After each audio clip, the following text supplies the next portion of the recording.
আজকে আমি দেখাবো আমাদের রংপুরে ফ্রাইডেটা কিভাবে উদযাপন করা হয়।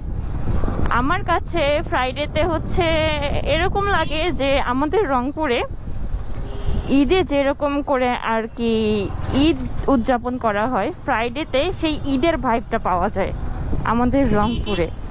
তো এখন আমি চেকপোস্ট থেকে যাচ্ছি শহরের দিকে।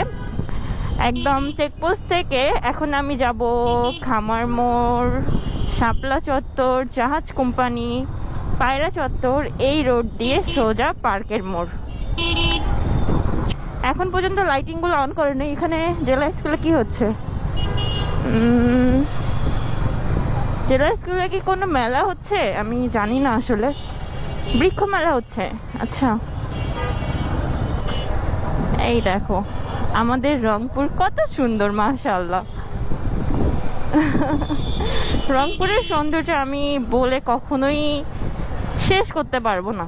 আমি এ পর্যন্ত দুনিয়ার যতগুলো মানে আমাদের বাংলাদেশের যতগুলো সিটিতে গেছি, আমার রংপুর আমার কাছে বেস্ট ভাই। এখানে পাহাড় নাই, সমুদ্র নাই, কিচ্ছু নাই, তারপরেও আমার সিটি আমার কাছে বেস্ট।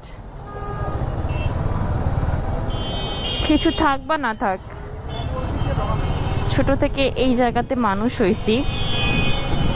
এই যে আমাদের শাপলা চত্বর সবারই অনেক বেশি পরিচিত, তাই না? এই জায়গাগুলো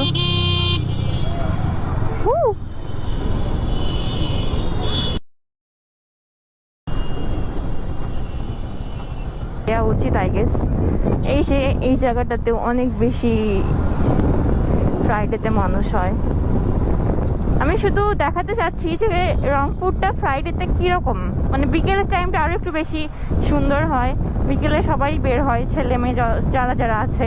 কিন্তু আমি আজকে বের হতে একটু লেট করে ফেলছি, যার কারণে আজকে এরকম।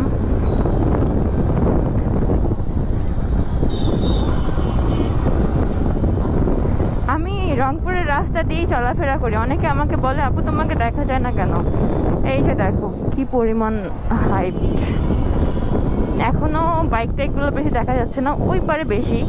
আমি যেহেতু এই পারে রাস্তার, সেক্ষেত্রে একটু কম দেখা যাচ্ছে। এরা মামা রং সাইড দিয়ে যাও কেন?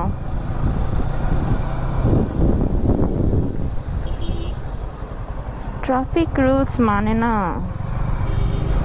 আর তোমরা শুধু আমাকেই বলো। এই যে এখন আসছি বেগম রোকেয়া ইউনিভার্সিটির সামনে। এই তোমাদেরকে একটু দেখাই কতটা